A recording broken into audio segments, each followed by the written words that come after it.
Hey, what's up, YouTube fans? So the topic for this video, right, is the evolutionary reducibility of the human eye, right? Showing that the human eyes, right, can be broken down into a series of evolutionary steps, each useful in its own right. It doesn't have to come all at once in order to work, right?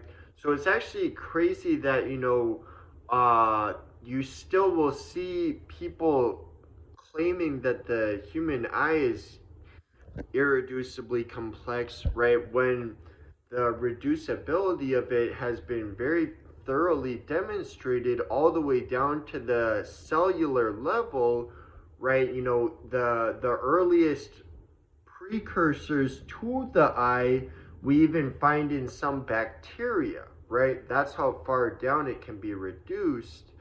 Um, so,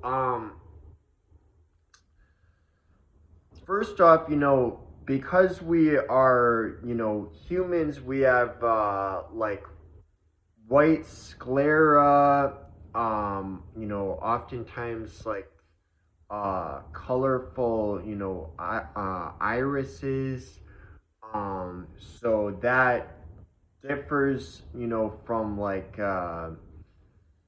chimpanzees, gorillas, orangutans, except some of them, as a part of their natural variation, will have white sclera. It's not all that uncommon for them to have white sclera, um, but it's not the norm for them. Um, and so that's more of a minor change in our lineage. It still works either way, our, eye coloration versus theirs. Um, and then it's because we are Catarrhine primates, right, which is a group that includes all of the apes and old world monkeys, along with other Catarrhine characteristics like the dental formula 2123, 2123, and having downward facing nostrils and having no grooming claw, right?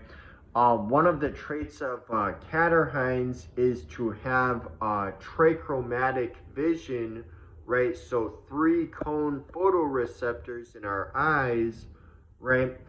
That's a trait of Catarrhine primates, including humans. Whereas most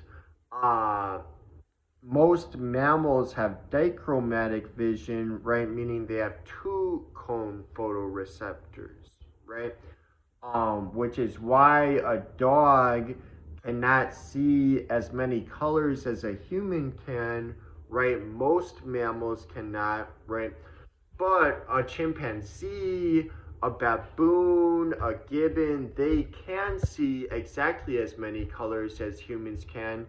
There are also some animals that can see more colors than humans can, right? Most other vertebrates, actually, aside from mammals, can see more colors than humans can, right?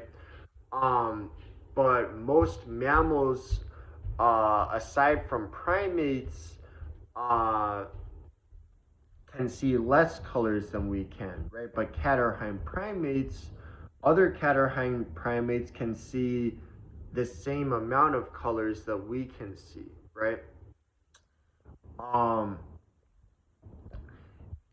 but either way it works, whether having, our number of photoreceptors or a dog's number, a dog has less, but their eyes still work, right? They obviously can still see, right? Not as good as we can, but they still can see, their eyes still work, right?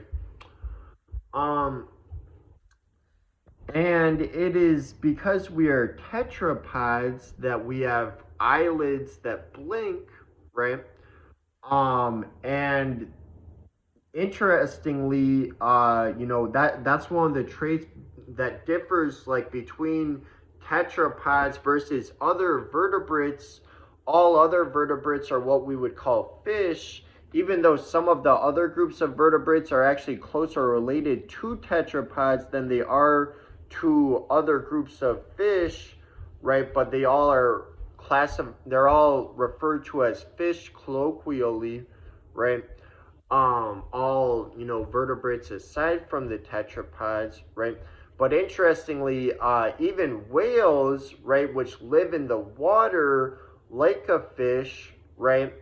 Uh, Even they, like most tetrapods, they have eyelids that blink, right?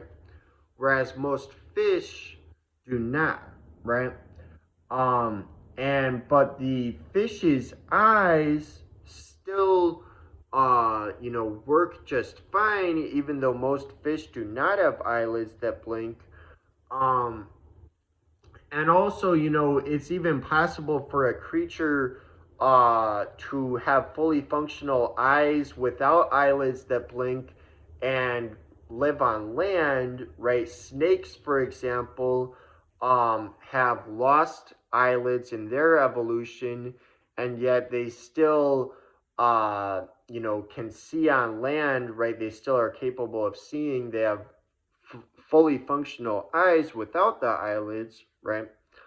Um, and there's a number of different muscles involved with the eyelids, so it did not have to all, you know, come together at once, right? You can take out some of the muscles, you still have a reflex, um, and but so in any event, um,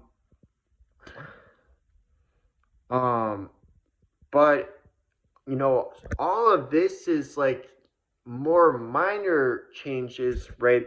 The biggest, the main evolution of our eye takes place, way back when our ancestors were fish, right? In the ancestors of all vertebrates, and specifically the ancestors of all gnathostomes, right? So interestingly, this is what else is interesting with the evolution of our eye, right?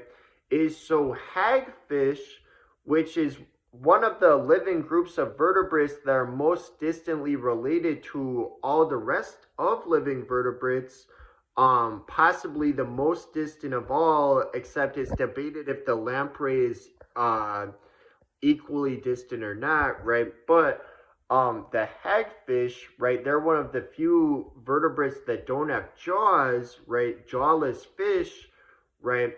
Uh, so they're also primitive in that respect. Um, they have a setup of eyes that possibly represents what the earliest vertebrates' eyes were like. It's debated because possibly this is due to changes on their end since then, so it's difficult to confirm, right? But um, they have what's called a dermal cornea, right? Where their cornea of their eye is continuous with like the rest of their is continuous with like the whole like skin, right? It's transparent skin covering over their eye, right? Thin transparent skin, right? And this was likely the condition of the earliest vertebrate eyes. That still works for them, that setup, right? And further evidence that was likely the condition of the earliest vertebrate eyes is that for even for other vertebrate groups, including us, right? The cornea of our eye shares a common developmental origin with the skin, right? Um, they start out the same developmentally, right? But then further into development, the cornea becomes different from the skin, right? But interestingly, it's been shown on mice, right, that knocking out certain genes can result in them having skin where their cornea should be, right, when they're born, and even growing hair there, right? And it's also been there's been a deer that it's been documented in scientific literature that it had, skin where its cornea should be and hair growing on that skin, right? So, in any event, that setup still works, right? The hagfish eyes are still fully functional.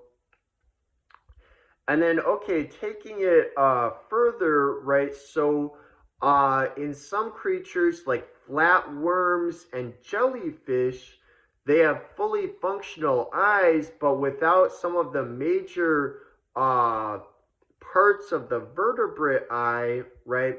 Like the lens and the retina, right?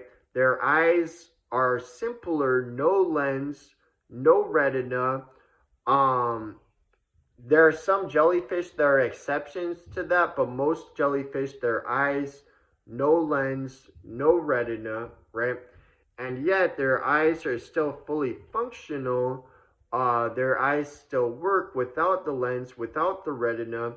Also, instead of having like a pinhole set up like our eyes, they have cup eyes, right?